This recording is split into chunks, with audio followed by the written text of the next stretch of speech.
time I used to look into my father's eyes. In a happy home, I was... Hello, my name is Grant Kimple, and I'm going to show you how to solve 17.39. In this problem, it asks to describe reasonable synthesis of benzophenone from each of the following starting materials and any necessary inorganic reagents. And here's, I drew a little picture of benzophenone. Now, each part's going to have different starting molecules, and we'll have to figure out how we're going to have to attack each of these differently in order to get our end product. So, part A, you start with benzyl chloride and benzene. And a good way to synthesize benzophenone from benzyl chloride and benzene is through Friedel-Crafts acylation. And this is going to require you to use aluminum chloride, and that's going to give you your benzophenone. Now, to part B, you're going to start with benzyl alcohol, and you're also going to start with bromobenzene. And with both of these starting reagents, you're going to have to, starting products, you're going to have to change them and react them into a different compound. So the first step is to oxidize benzyl alcohol to benzaldehyde, which will happen right there. And I used PDC with dichloromethane. Then with the bromobenzene, you're going to make the Grignard reagent of bromobenzene which is phenylmagnesium bromide, and this can be just done with magnesium and diethyl ether. But once you get the Grignard reagent, you get phenylmagnesium bromide, you're going to be able to combine that with the benzaldehyde also with diethyl ether, and then the second step is going to be with hydronium. And once this is done, you're going to be able to get diphenyl methanol. And so this is going to be really useful because diphenyl methanol has that secondary alcohol which can easily be oxidized to form benzophenone. And there I used PDC again with dichloromethane. Now, C, you're going to start with bromodiphenylmethane, and what we need to do with bromodiphenylmethane is you need to undergo hydrolysis just by adding H2O, and then this is going to give you the diphenylmethanol that we had in part B up here, and you can again just oxidize that to form benzophenone. So that's how that one is done. Then D, you're starting with dimethoxydiphenylmethane, and this is going to require the acid catalyzed hydrolysis of dimethoxyphenylmethane, and that is actually it's going to yield our desired product, which is benzophenone, and as well as 2 equivalents of methanol. And there you just need to add 2 equivalents of water with the dimethoxy diphenylmethane in the presence of hydrogen ions. Part E is you're going to have 1122 tetraphenyl ethene, and the trick to the synthesis of benzophenone is by cleaving that double bond there on the ethene, and this is going to be done oxidatively through the process of ozonolysis, and just using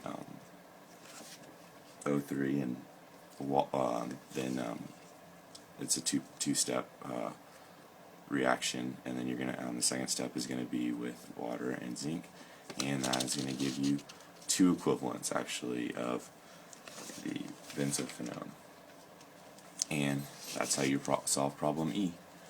Hello, my name is Grant Kimple, and I'm going to be showing how to solve problem 18.17. And in this problem it asks to propose methods for preparing butanoic acid, which is that molecule right there, from each of the following, and it's going to give a few starting molecules, and we'll go through each one of those and what can be used to get the end compound butanoic acid.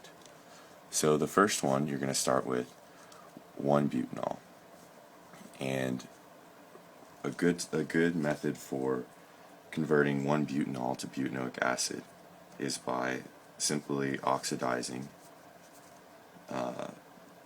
that primary alcohol on 1-butanol, and this is going to give you the carboxylic acid that we need for getting butanoic acid. And here I used chromic acid, and I figured that's a really good suitable oxidizing agent for this reaction. And that one is A. Now B, you're going to start with butanol, and with butanol, this is an aldehyde, and aldehydes can be oxidized to carboxylic acid by many different oxidizing agents. Here I used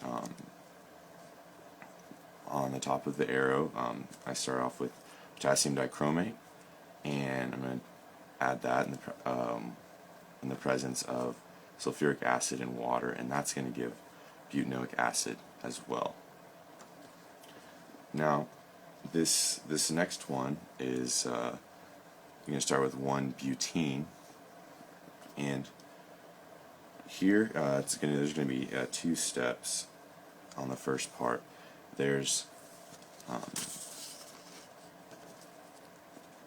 for step 1, you're going to have diborane you're going to add, and you're going to try to you're going to go through the process of hydroboration oxidation, and this is going to be also done on the second step with hydrogen peroxide and hydroxide, and that's going to give you 1-butanol, like we had in our first problem, what we started with. And then from here you're going to be able to add chromic acid as just like we did in part A, and result in butanoic acid. So now D is going to be your starting molecule is 1-propanol, and this one, there's a couple of different ways that you can go about this, but all of them you're going to first start by preparing a alkyl halide from the alcohol that you're starting with. So I'll go through one of the ways, and this is what I did. I added PBr3, or you could do HBr, and that's going to give you 1-bromopropane. And from here you could have gone either two ways. You could have gone the Grignard reagent method, where you would have added magnesium and diethyl ether and then had the MGBR on there, the Grignard reagent. But I went with potassium cyanide and dimethyl sulfoxide, and this is going to give me a cyanide right there on the end. So you have the you have a nitrile that we're working with now, and from here a good way to go about getting our final product is hydrolysis of that nitrile. So after we formed it, we have to go through hydrolysis, and you can do that with just regular water and then HCl and heat, and this is going to give us butanoic acid. So that's problem D. And then E, you're starting with 2-propanol. And 2-propanol, you can start with dehydrating 2-propanol to propene, and this can be followed by the free radical addition of hydrogen bromide, and that's gonna give you 1-bromopropane. And so there we can go back and do what we did in part D right here, and add the potassium cyanide and the dimethyl sulfoxide, and go and get our nitrile, and then go through the hydrolysis step again and get butanoic acid. So the final problem, you're going to have CH3, CH2, CH. Oops, there. Sorry, I was cut off. CH3, CH2, CH, and CO2H, and there's two of those, and that's called ethyl malonic acid, actually. And this is a class of substituted malonic acids, and they're gonna undergo thermal decarboxylation pretty readily, just through adding heat. And that's actually gonna, just adding heat will yield butanoic acid along with carbon dioxide. So that is question 18.17. Thank you for listening. Those days are gone. Now the